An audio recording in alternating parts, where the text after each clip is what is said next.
open up your phone now, all I want to see you opening up is a game with microtransactions. This is We Have Concerns. Hi, Jeff Cannata. Hi, Anthony Carboni. Hello, concerned citizens. Anthony, this week, apropos of nothing in the world that's happening. We wouldn't know about anything that's going on in the world. We refuse. Just because it was somebody sent in an interesting story, I'd like to talk about a notorious liar and the rubes that fell for it. Well, here's what I'll tell you before you even say anything. Yeah. I have my lawyer on speed dial and I have an alibi for whatever it is you're about to bring up. We're not going to name names. No. We're not going to figure. We're not going to name names. No, we're not going to name names, and we don't need to name whether those names are connected to medical licenses or not. Whether those medical licenses were real. Listen, what is the nature of reality? We don't have time to get into that. We might as well not name names. That's right. You can't prove it or catch me. Yeah. That's my favorite Steven Spielberg movie. Okay, so I want to tell you, let's start here. Let's start with this. As you might tell by looking behind me, if you're one of our patrons on the video feed, patreon.com/wehaveconcerns. You love maps. I spoke over you. Say that again. Oh, I'm sorry. I was just saying patreon.com/wehaveconcerns. Well done. I love maps. I don't know how you feel about a map. I love a map. I think it comes from my love of fantasy books. And, Tolkien famously started with the map. And, I love a map. Same.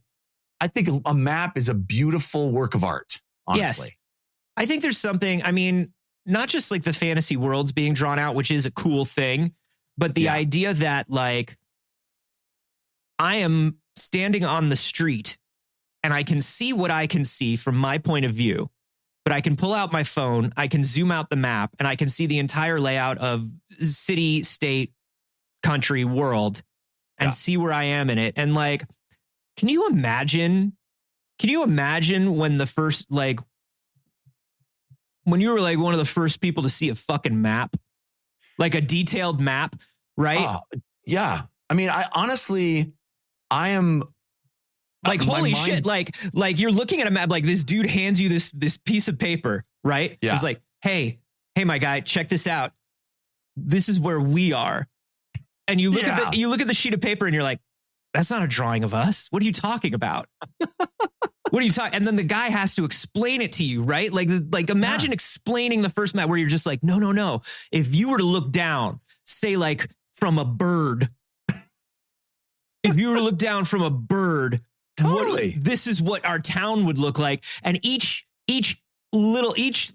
put a little guide here in the corner so you can see, I've taken this entire village we live in and I've made it this small.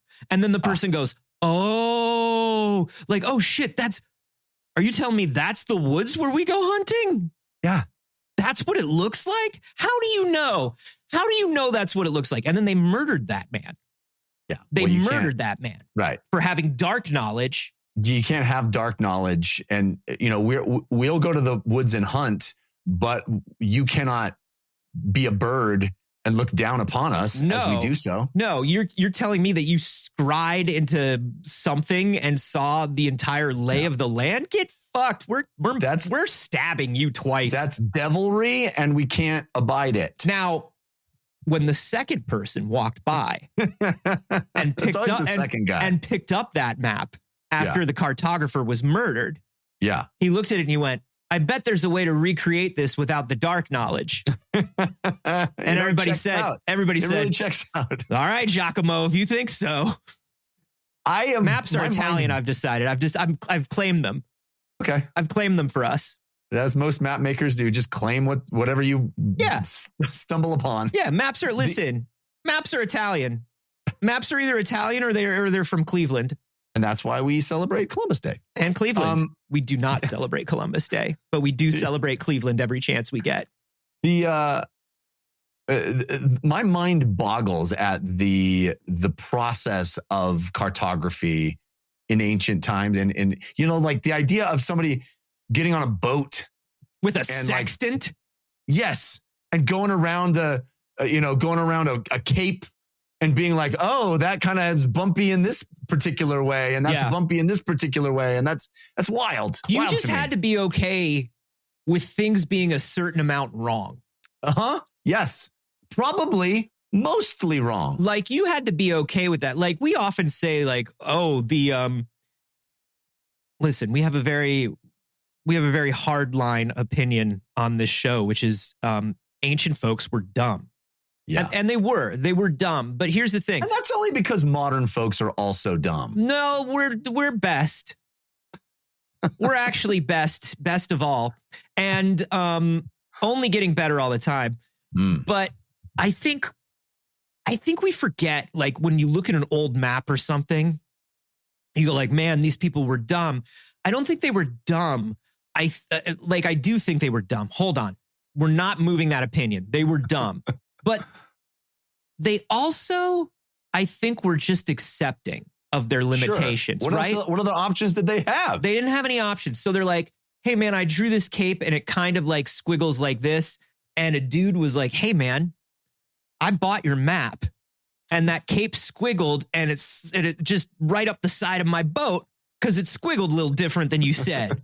Yeah. There was rock in the cape that squiggled different. And he's like, well, I didn't come across that rock. What are you talking about? It's like, you're sure you didn't read the map? And then in order to figure out whether that person read the map wrong, you had to fucking get 20 more people into a new boat, get a new sextant, get a crate of oranges so everybody didn't die of scurvy, and then just go right back out onto the ocean and be like, well, I'll be damned. 3 months later, you find out there was a little rock. And then 3 months later, you get back, you draw a new map. The guy that complained is dead. They killed him again. They killed him, or he died of old age. Anything could have killed him. It was 6 months. He died of old age at 58. Yeah. And so it's like, shit, I was wrong about the squiggle. You knock on his door. You're like, hey, man, I'm sorry about that. Oh, no, he died. He died He died about 2 months ago. Oh, shit. And you're like, fuck, I didn't even need to fix that. You know, honestly, I think more likely what happened is the guy drew the squiggle and the other guy's like, that's not how the squiggle was. And the first guy goes, well, yeah, I just guessed. Yeah. He's like, I'm pretty sure that's, I worked real hard on this side of the map, but then I had to finish this other side of the map. Look, man, I just guessed. I had my spyglass out and I don't know, like, look, I don't know if you know anything about the Dungeons and Dragons economy, but a spyglass is the most expensive thing you can buy. A spyglass is like 1,000 gold. That's based on facts. It's because spyglass hard to make. You think you think it's hard to draw a squiggle on a map? Try making an optical lens element in the 1400s. Yeah. That's not easy. You want to like a hammer and a shovel. You want to talk about You want to talk about nepotism, buying your way into things? Think about this. You want to be a cartographer in like the Middle Ages. Buddy, you better have rich parents because you got to have a spyglass and a sextant. One of them is a tightly engineered and ground and milled optical element, and the other one has to have it as a sextant. It has to be able to do precise measurements and angles. All of this shit was wrong. You can say, like, that's the thing, is the beginning, early maps was just like, hey, man, I drew this squiggle the best I could. I looked through the most expensive spyglass I could afford, held the most expensive sextant up to the sky or whatever it is you do. Does a sextant have it probably has a crystal? I think it has a crystal. I think it has like probably has a crystal, and it's probably like, it has and then it's like it's like the Sith Wayfinder from episode 9. Ah, yeah. You know, where you have to hold it up and it's like, oh my God. Or like the coin that they have in the Goonies where it's like, it only matches 2 rocks. I don't know. So you're like, look, I used the best sextant, the best crystal, and the best spyglass that I had. And it was a little foggy that day. I did my best. We didn't have a map. Now we do. Fuck off about it. I had to guesstimate most of this. You go out and make a map. Yeah. Yeah. Do you think you can map better than me? Dude, take 3 years of your life and you map the shore. Yeah. When you get back, people can start buying your map. I'll have sold mine for 3 years and I'll be dead. Right. I'll be dead. No one has ever been here. I mapped it. Don't tell me it's wrong. You don't know any better. You haven't seen? You go. Yeah. Oh, you tell me what it looks like, then, asshole. Yeah. We all live here. I went over there and drew what I saw. Don't come at me with it's wrong. Yeah. Prove it. Yeah. Well, I want to tell you about a fella who lived in the 19th century. A fella by the name, and yes, Anthony, maybe I picked this story partly because of this guy's name. Maybe. Okay. His name's Gregor MacGregor. Oh, see, now I thought it was going to be a penis joke. Usually when you warn me, it's a penis joke. I know. Yeah. I gotta be honest. I was looking at potential stories for this week, and there was one about a scientist named Joseph Woodcock, and I almost went with that one. Yeah, just for the name. And then if you ever wonder why sometimes episodes are bad, or you're like, that wasn't very interesting. Why'd they cover that? Jeff cannot listen. It's because a guy named Woodcock came out with a study. You remember there was a 10-episode stretch. If listeners remember, you let me know what numbers it was, where you were very into the study of macaque monkeys. Oh, I love macaque. I know you do. I like to give a lot of attention to macaque. I know. Now tell me about Gregor, son of Gregor, Gregor of Gregor. Gregor MacGregor from Clan MacGregor. Of course. A Scottish fella. This dude, Anthony, I never heard of him before. This dude is a real piece of work. Okay. Let's get him. Wait, he's dead. 19th century fella. Let me tell you a little bit about his life. So his grandfather, you're not going to believe his grandfather's name. Greg? It's Gregor MacGregor. Grandfather was Gregor MacGregor. His name is Gregor MacGregor. What was his father's name? Doesn't say, but I got a guess. I got a real guess. Yeah. And they didn't add a junior, or I guess if it skips from grandfather to grandson. I guess now we know that his father was not Gregor MacGregor, because he's not Gregor MacGregor. Not the third. Yeah, he's not the third or the second or whatever. Yeah, okay. I'm guessing he was probably his dad was probably Gregor MacGregor's second son. You know what I mean? Yeah. I'm guessing. Anyway, the grandfather, the elder Gregor MacGregor, was involved in something I had never heard of, but evidently goes down as what they call the world's first Ponzi scheme. The inventor of the Ponzi scheme? No. He was caught up in it. He didn't invent it. He got caught up in it. It was called the South Sea Bubble of 1720. Okay, now this is his grandfather. This is his grandfather. This is Gregor MacGregor, the first of MacGregor. That's right. We're just setting the stage here, setting the influences that may have influenced Gregor MacGregor the Jr. I love this. We're like a 3-hour YouTube video essay now, where it's like, in order to explain Adventure Time, we have to go back to 1457 and explain what was going on with potatoes. Give you a little context. Yeah, sure. All right. So this South Sea Company bubble, I read the Wikipedia. It's a little above my head. Okay. As far as the financial intricacies of how this all went down. But basically the idea is there was a new king in 1688 in England, King William. And he came in and he raised taxes and changed the whole economy of England. Okay. And this company called South Sea Company, which already red flags, they never traded in the South Sea, had nothing to do with the South Sea. Okay. They just called themselves. They didn't put trading in there. That's true. They didn't put trade. You think about East India Trading Company, all those trading companies. This is just a company. This is just a company that's South Seas. I don't trust South it. Sea Company. I don't trust it. You shouldn't. What does that mean? So they basically bought the debt of the government. They decided to exchange government debt for equity in their company so that you could trade it easily.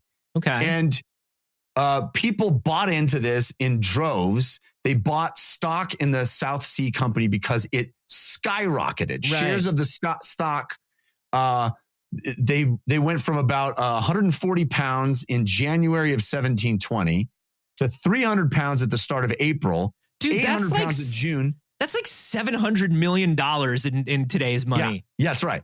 The price was at 1,000 pounds a share by summer. So it went from in the span of less than a year, from January of one year to the summer of that year, by summer, went up to 1,000 pounds a share. By September, 200 pounds a share. So it crashed from like August to September, massive crash from 1,000 pounds to 200 pounds. So tons of people lost their shirt. Dude, 1,000 pounds in 1770, which is the earliest I could find. According to this is the That's UK. the earliest date there is. That's the earliest date there is.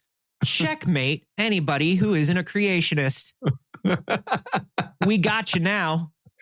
Come debate me at my weird dinosaur museum in Kansas. 1770 is the earliest that the UK inflation calculator will go back. 1,000 pounds in 1770 is worth 228,500 pounds of spending power today. Woof. So when people put their money into the South Sea Company, you put 100 pounds in 1770. Life savings. That's life savings. That's $22,000. Yeah.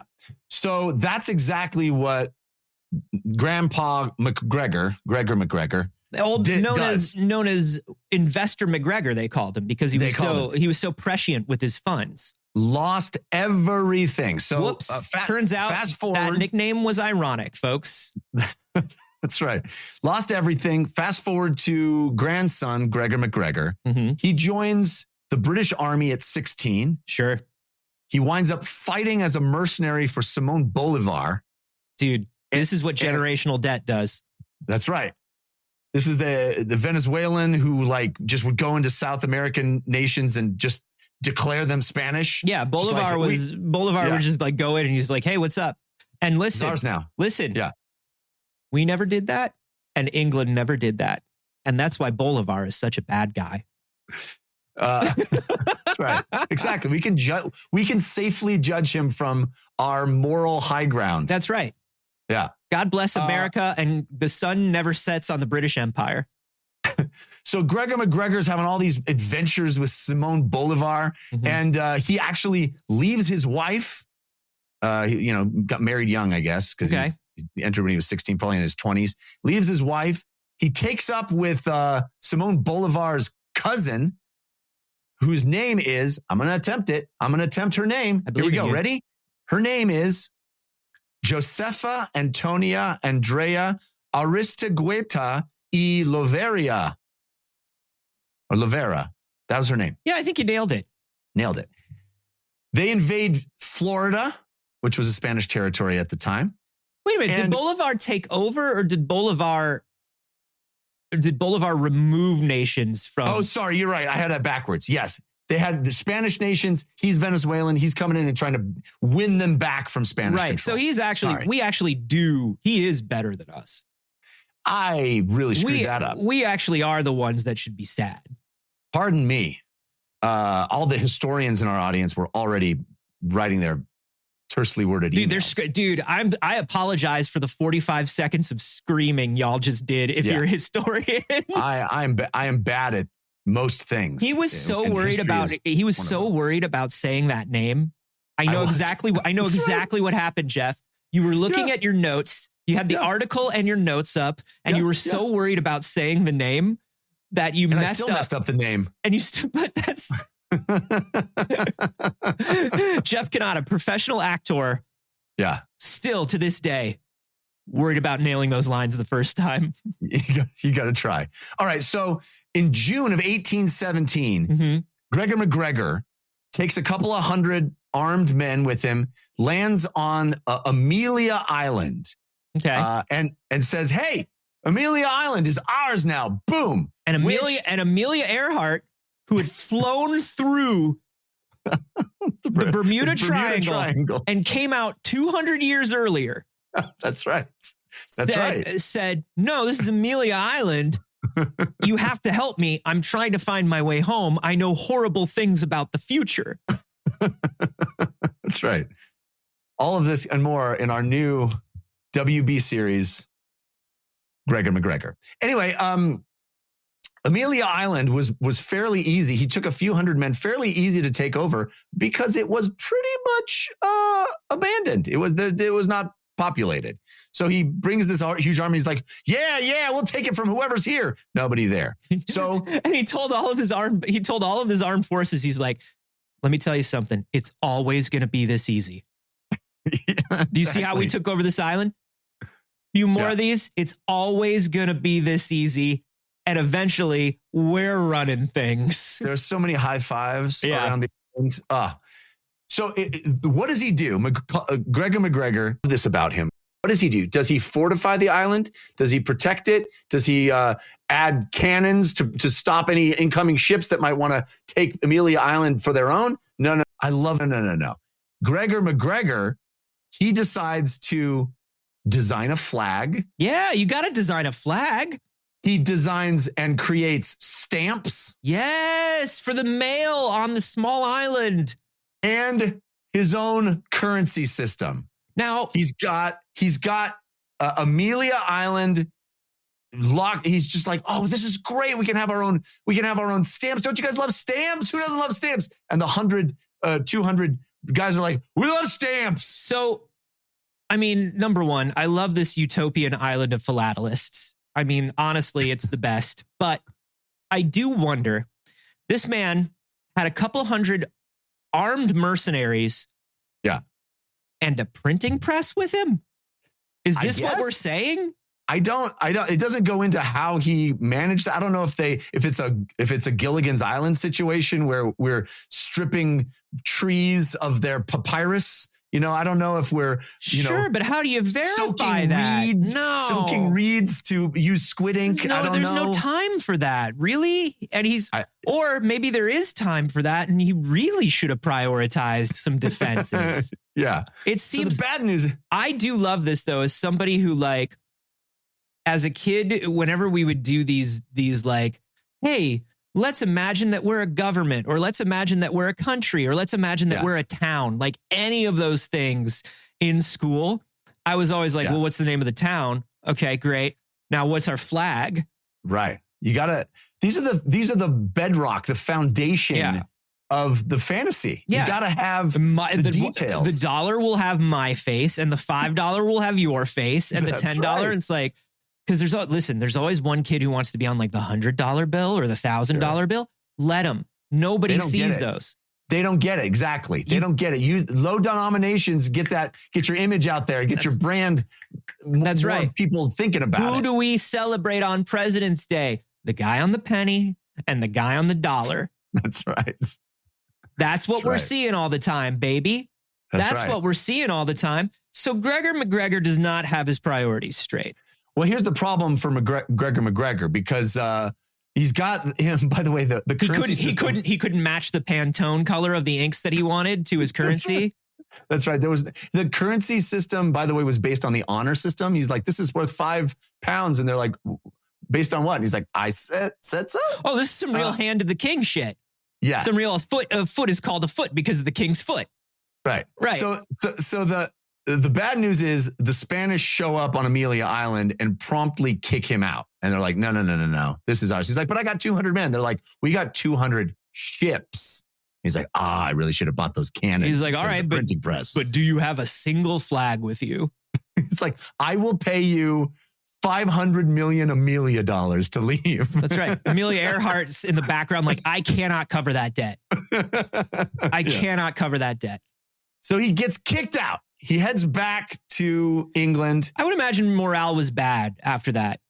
Not a happy camper. And now he's got this, he's twice ruined, right? He's got the looming guilt of his grandfather's bad decisions. Yeah. You know, that ruined his whole clan, his whole family lineage. That brought them into financial ruin. It's a cursed tartan, the MacGregor tartan. That's right. People look upon that plaid and they go, Puh. The Ponzi plaid, the plaid of the plaid of the scam. That's right. And he thought he'd pulled his family name out of obscurity. He'd come into, he's got land. He's got this beautiful island. It's all his. He's got his own currency and flag and 6 stamps that he can send letters of like, ha, ha, ha, you spit on our tartan, but look at my stamp now. If the money was honor system, then were the stamps also honor system, or was there a printing press? This is so fucking weird to me. I got to look into that. I did not anticipate that question. So I got to look into that. You didn't think, where did these stamps come from? He lands on an island. Yeah. He lands on an island on a boat. You play enough survival games. True. You don't start with a tree. He punched a tree enough times, and then he punched a rock. Yeah. And he put them together on a crafting table, and all of a sudden he had a printing press. That's right. That's how it happens. I know. All right. So he's frustrated. He's angry. Yeah. He feels wronged. Sure. What does he do, Anthony? What does he cling to? What is the one thing that we know can pull even the most upset person out of calamity? Scamming the fools? The answer is lies. Yes. The answer is lies. Yeah. He draws a map. Okay. He draws a map of Amelia Island and cries. No. Amelia Island has been taken over by the Spanish. No, I know, but like we maybe do not speak of Amelia Island anymore. Okay, I didn't know if maybe he's got like a secret picture of Amelia Island that he drew and he looks at it every night or whatever. No. He invents his own island, his own tropical paradise. Okay, you can't, Jeff. I'm going to stop you. I'm going to stop you again, Jeffrey. Yeah. The honor system for the money, I understand. The stamps, honestly, was already a bridge too far. If we can be real. What do you mean the man drew his own island? He invented an island called Poyais, Poyais, Poyais, a tropical paradise that he invented whole cloth, drew a map. You're going to be shocked to learn. The map was very detailed. He said there were already British settlers there, hundreds of people already settled there. It was a thriving paradise, tropical paradise. My guy invented his own island, and he still has to take it from other people. Yeah. Dream bigger, MacGregor. He says that it exists on the Mosquito Coast between Nicaragua and Honduras, Poyais. And he says it's about 8 million acres, this beautiful island along the Caribbean. Boy, that's a good number of acres. You could probably sell a lot of parcels of that land, huh? Yes. He says there's already, his map has towns already. There's the town of St. Joseph and Lempira. And you'll be shocked to learn a town called, a port town, the main port town of Poyais is called, you guessed it, MacGregor. Wow. And it's right by the CVS. There's already 3 CVSs on Poyais. You show up to Poyais and it's 14 British guys and 4 CVSs. That's right. Everything you could want, everything you can need. He says that he visited Poyais. Sure. And that he visited it so hard they named their main town after him. Well, it goes even farther. He said he was made cazique, which is the local name for king. He's the leader of the country. Wow. And he's come back to offer this very special limited time offer to the folks in London and all around Britain. He starts selling government bonds for the fake city of Poyais, or fake nation of Poyais. I'm sorry, he starts selling government bonds? Because he's the cazique. He can do what he wants. Oh, yeah, right. He's selling Poyais government bonds. That's right. For the government of Poyais. Because in his mind, he's saying, it's just as good as those fucking British bonds and stocks that my grandfather bought. That's right. That's exactly. I think that's a direct line from that thought. I get where he's coming from, dude. He's like, what? He's like, what makes what I'm doing any less shitty than what the government and the South Sea Company did to my grandfather? 100%. I get it. He talks about the timber-rich forests, sure, the local indigenous population, the water slides. They love British colonizers. They welcome them with open arms. Yeah, to the water slides, streams. That there are lumps of actual gold that are just littering the streams in Poyais. He's got 3 girlfriends there, and they're all so hot. That's right. You've never met any of them. Dude, wait, they live in Poyais. They go to a different school. They go to a school in Poyais. You gotta, I'm telling you, one day, like maybe if you buy one of these maps and one of these bonds, like you can come to Poyais and you can see they have so many water slides and so many girlfriends for everyone. It's the best. Everybody gets a girlfriend. You walk off the plane and you get laid. It's amazing. Oh God.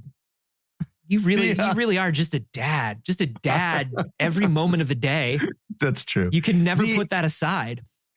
Gregor MacGregor designed fictional military uniforms for the Poyais military. He writes a book under the pseudonym, the pen name, get this, Thomas Strangeway. Thomas Strangeway. Thomas Strangeway. Thomas Strangeway wrote a guidebook to Poyais where he says he also visited. And so Gregor MacGregor can be in these meetings with the rubes and he goes, look, Thomas Strangeway corroborates my stories. I'm not even saying this. Thomas Strangeway said it.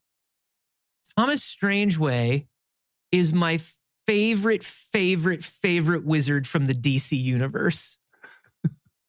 Did you ever read Vertigo back in the 90s? Oh, sure. Thomas Strangeway. Yeah, you had Sandman, you had Dr. Fate, you had the Spectre, and you had Thomas Strangeway. Dude, I'm getting my pseudonym now.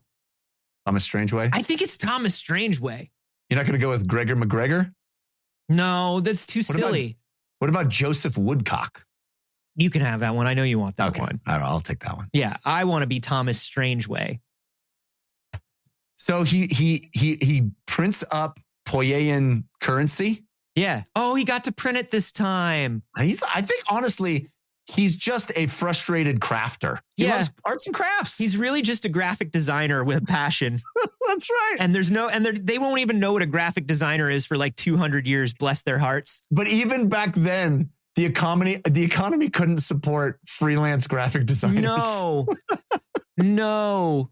You had to go to Fiverr, which was in Town Square. There were 5 guys who would just scream out competing offers for anything you wanted. It's like, I'll do it. Like, and they would call them the Fiverr. So he's selling these bonds. He ends up selling 200,000 pounds worth of Poyais government bonds. Hey, that's just about enough to make up for everything the government did to everybody 2 generations ago, huh? Yeah. He tells everybody that you're going to get 6% back on your investment. People are leaping at the chance. And then he fucks right off, right? No, it gets better.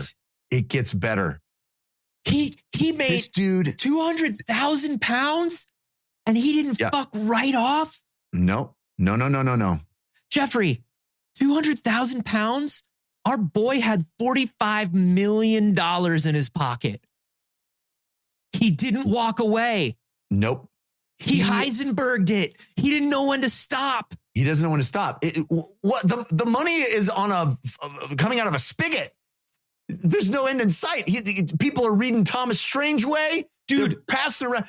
Why would he stop? Because there is no Thomas Strangeway. Because there is no Poyais. Oh, there's that. Yes, that's true. Because he has $45 million in his pocket. He could just leave. What did he do? Dude, he convinces 250 Scots. People from Scotland.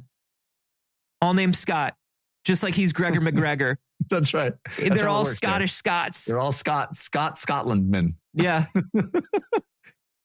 250 people from Scotland get on a ship. Called Edinburgh Castle. No. Armed with the programs for the Fringe Festival and a bunch of amazing ideas for one-man shows. That's right.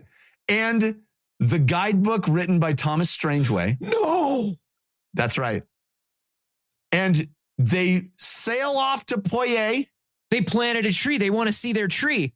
They want to live in this magical fantasy world where the rivers run gold and all the indigenous women will leap at you when you get off the boat. Yeah, they got water slides. They got so many water slides. Get this. 2 years later, now, remember I said 250 people got on a boat. Yeah.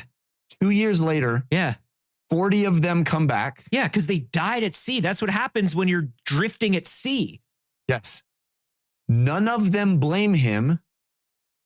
They all say we got lost. Yeah, because they were using the best spyglass and sextant they could buy. We just thought we were the operator error, obviously, because Thomas Strangeway found it. Dude, listen. We said that the Cape had these squiggles right around this area. We may have read it wrong. Oh, we're such idiots. Hey, Thomas, like 200 of us died. Do you have better directions so we don't lose? So 75% of us don't die next time? That's right. Meanwhile, in this 2-year period, he hops over the English Channel to Paris. He raises 300,000 more pounds from investors there. Dude. The French court attempts to convict him of fraud in 1826. At this point, that's another 70 million, 68 million. This dude is rolling with $100 million in his pocket, and he's not stopping, Jeffrey. Not stopping. So the French court tries to convict him of fraud in 1826. Because the French sent a boat, and then they came back and they were like, and you know how the French are. They're like, no, you were wrong. This was not our problem. This was your problem. Your map, your liar. The map was very bad. And like the English come back. And they're like, oh, so sorry. Must have misread the map, old chap. Did you? Surely there was no problem with your cartography, which we assume is second to none, above reproach. Yeah. And the French come back and they're like, you motherfucker. That's right. That's right. So he wiggles out of this fraud conviction. Right, because he goes into court and he says the same thing we've been saying. Prove it. Prove it. Prove it. They're like, go out there and prove it then. We counted this stand the Thomas Strangeway. And they're like, I never showed up. He never showed up, dude. Know. He's British. He's not even here. He's not here. He probably got lost on the way. You know how bad maps are? Yeah. And then he's like, I'll tell you what, I'll sit right here in court while you send another ship, and I'll just hang out here for 2 years if that's cool with you. Because you have to prove it. Let's all prove it together. Yeah, well, I'll prove it. Look, I drew a map. It's easy to find. Here, you got a map. You got Strangeway's book. You pull the boat right into the port of MacGregor. That's right. You know, right here. And you you go to the port of MacGregor, you go to MacGregor town, and you ask him for Mayor MacGregor. And they'll take care of you. Tell them MacGregor sent you. MacGregor sent you.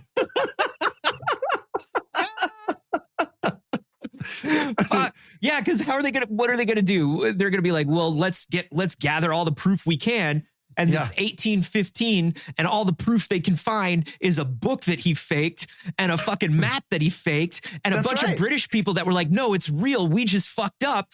Everybody's pointing. Everything's coming up MacGregor. 40 people who all have scurvy and are emaciated, and they're like, nah, it really was our bad. Yeah, their fingernails are falling off and their teeth are falling out. And they're like, nah, Gregor MacGregor's the dude. He's the dude, man. He's looking out for us. If we could just get back there, I could finally get all the gold and water slides. Listen, and again, they're all like, "Oh no, I've been there. No, I've been to Poyais. Yeah, I have a girlfriend there, and I definitely we had sex." All 40 of them come back, and they're like, "It was amazing, dude. Then why'd you come back?"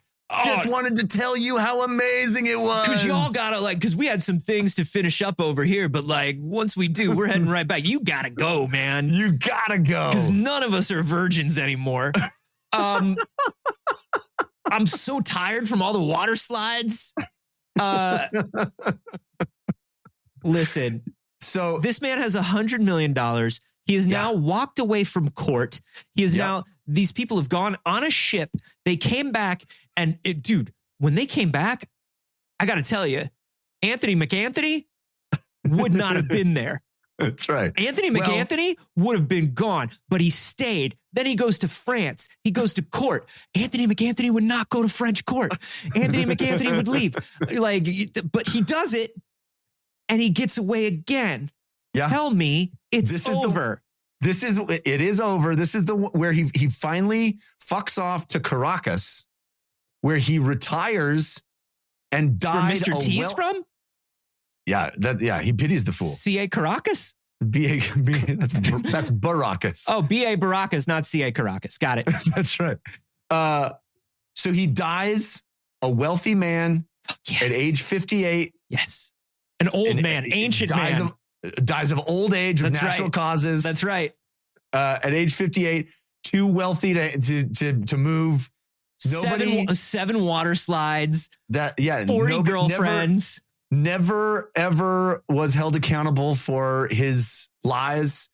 And, just wanted to point that out in this year of happenings in the world where, lying, we've come a long way because lying and rubes who will not accept the fact that you lied to them finally is being held to account. So, we've really come a long way. Hey, Jeffrey.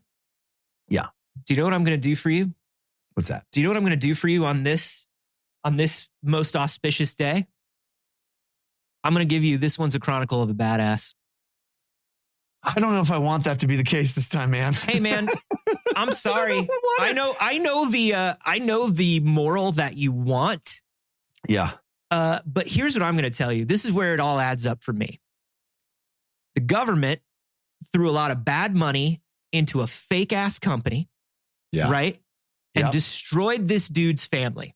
Destroyed his inheritance. Like this is the kind of screw up that changes your family for generations. That's right. This dude, listen, was he a bit of a mercenary? Did he try to take over a Spanish island by force? A tiny bit. But he was part of the army. He had already he was basically, he was 16 and he said, we have no money. The government took it. And the only thing I can do now is serve the government with my life. That sucks. Yeah. So he goes and he's like, I'm going to take over an island. Don't worry. There's barely anybody here. Maybe they won't even notice. We'll just have this island. And then whoops. So he goes back. I mean, look, I wish that he had taken the money from the government. I wish that he had gotten the British government to invest in Poyais. Yeah. Then it would have truly been a Robin Hood story. And I think I would be like, sorry, buddy, this is just desserts. This is what you get. He took back what you took from him. He's returned from the King Richard has returned from the Crusades, but here's what I'm going to tell you, man. I know that the money came from regular people, which is why this dude's a villain. And literally 200 of them died because of his lies. And 200 of them died. But he is a bit of a badass for pulling it off. And he is a bit of a badass for he waited for them to show up. He was like, yeah, go find it. I'll be here when you get back. Then what? Then what are you going to do? Is that stupid? Yeah, it's stupid. Is it gutsy? Yeah, it's fucking gutsy as hell, dude. He rode the lie. He was like, no, believe the lie. He was all in on the lie. I want to tell you a little bit about the Thomas Strangeway guidebook. Yeah, please do. It was 355 pages. Oh, that's a good book, man. He did not half-ass this. This dude's 355 pages? Yeah. That's better than Tolkien. If you're judging by length of book, if we're doing Charles Dickens paid by the word situation, if you're talking about coming up with deep lore for world building, Dungeon Masters, listen up. This man wrote 355 words or 355 pages about a fictional place, about a fictional island that he made up. He committed to the story. That's world building. And you know what else? Good. You know what else that means, Jeff? That means anytime anybody at the table asked him a question, he had an answer. Yeah. He thought up everything about it. He thought up everything. He went deep in the lore, which is what you have to do if you're a good DM.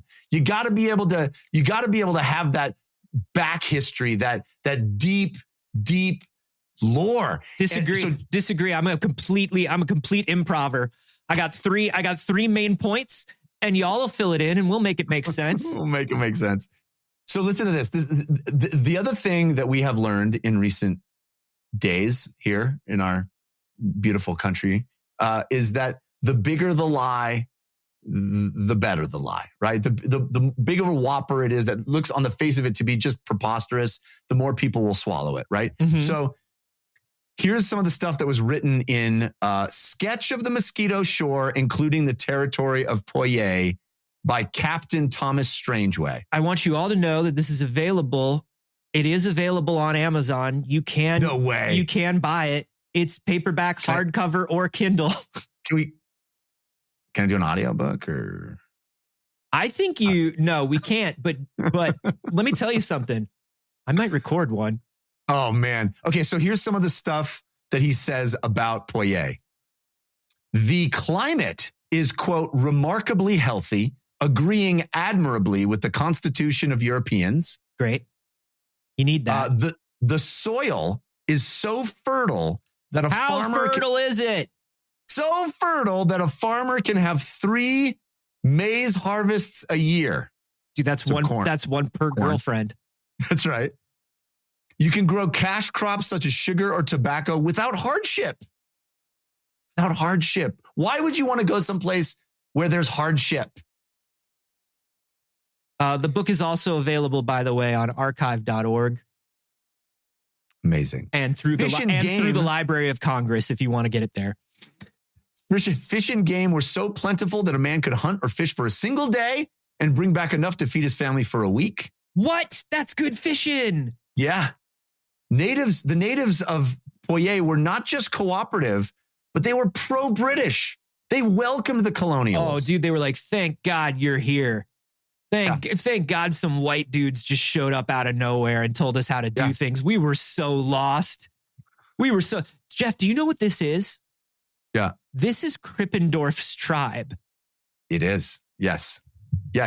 This is the Richard Dreyfuss film, Krippendorf's Tribe. That's right. About a professor wherein Richard Dreyfuss plays a professor that is supposed to be, I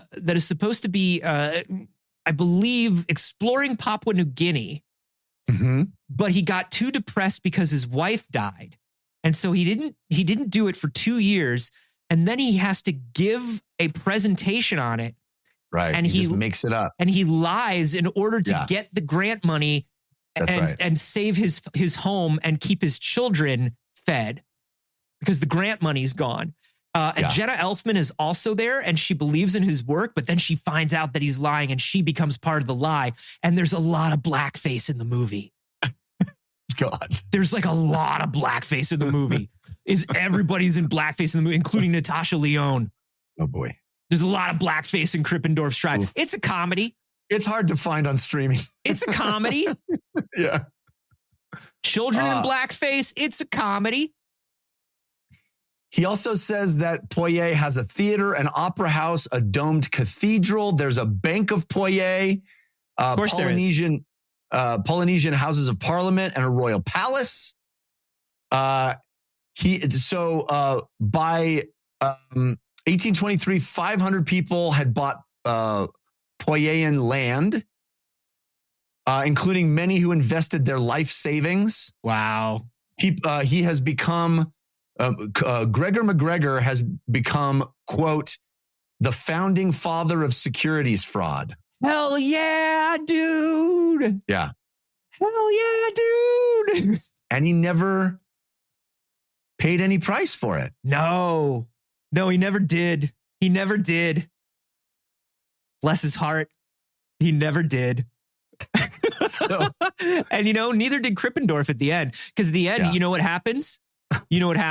Is Lily Tomlin, who is the rival professor, who's like, there's no way this tribe exists. There's no way this happened.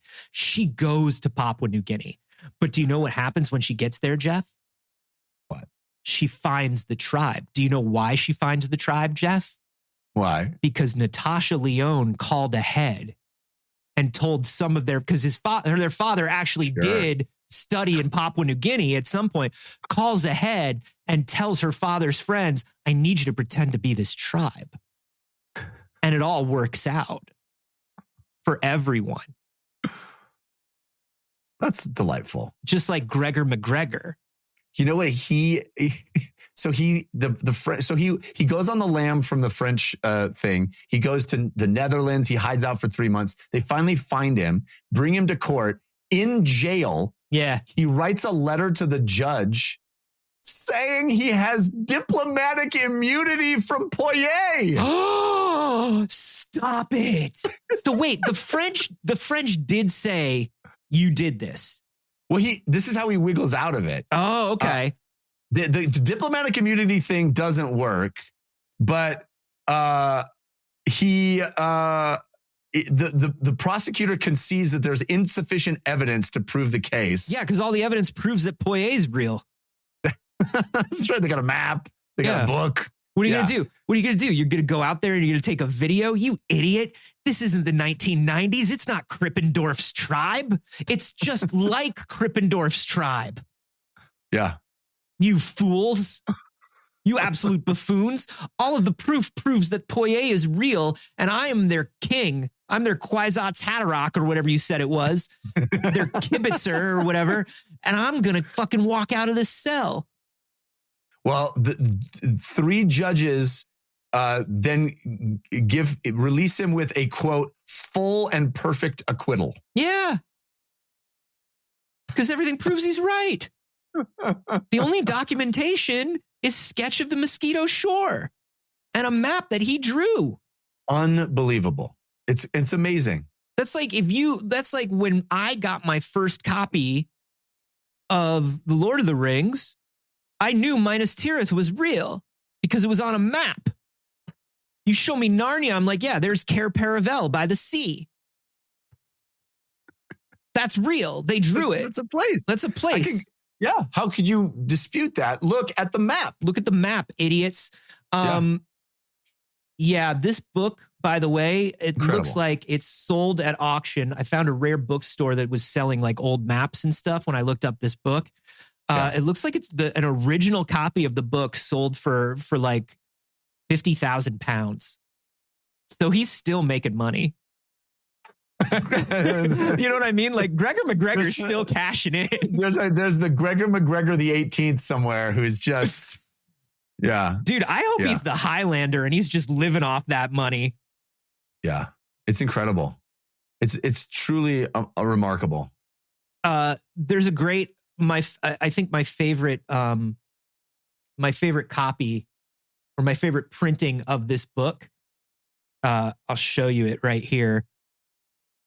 It's a book cover that's torn in half. It looks like it's simulated to be torn in half to tell you what the real book is, but then it also has like what the fake book is. That's rad. I'm gonna definitely get a copy of this book. Yeah. I'm gonna get a copy of this book. How could I not? This dude, shout out to Gregor MacGregor. He didn't know that he could have been narrative lead on a video game at Ubisoft. But he could have been one of the greatest creative directors that the video gaming community had ever known. He would have been a great DM to have at your table. He would have stolen from you. Stolen from you. He ripped a whole bunch of people off. Yeah. Stuck to his lie. That's right. Squirmed out of many criminal prosecutions that convicted him. And managed to return to Venezuela in old age and be a well-respected member of the community. I can think of no parallel example in our world today. Listen, something that we learned today, you must commit to the bit. Must commit to the bit. Never not commit to the bit. It's a terrible lesson that we all have learned, and I don't want to call this guy a badass because I don't want the transitive power of badass to work. Great. Then you don't get one, and you've never had one, and you never will. How does that make you feel? This is a lose-lose situation. That's how the world has gone topsy-turvy, is I'm turning down a Chronicles of a Badass. Yeah. And I think we found out something about me, which is I am a bad person. Let us know how you feel about this story. You can even discuss it with other concerned citizens over on our Discord. And if you want access to that, all you have to do is hit up patreon.com/wehaveconcerns. We got plenty more there for you, too. If you got more scratch to send our way, check it out. Patreon.com/wehaveconcerns.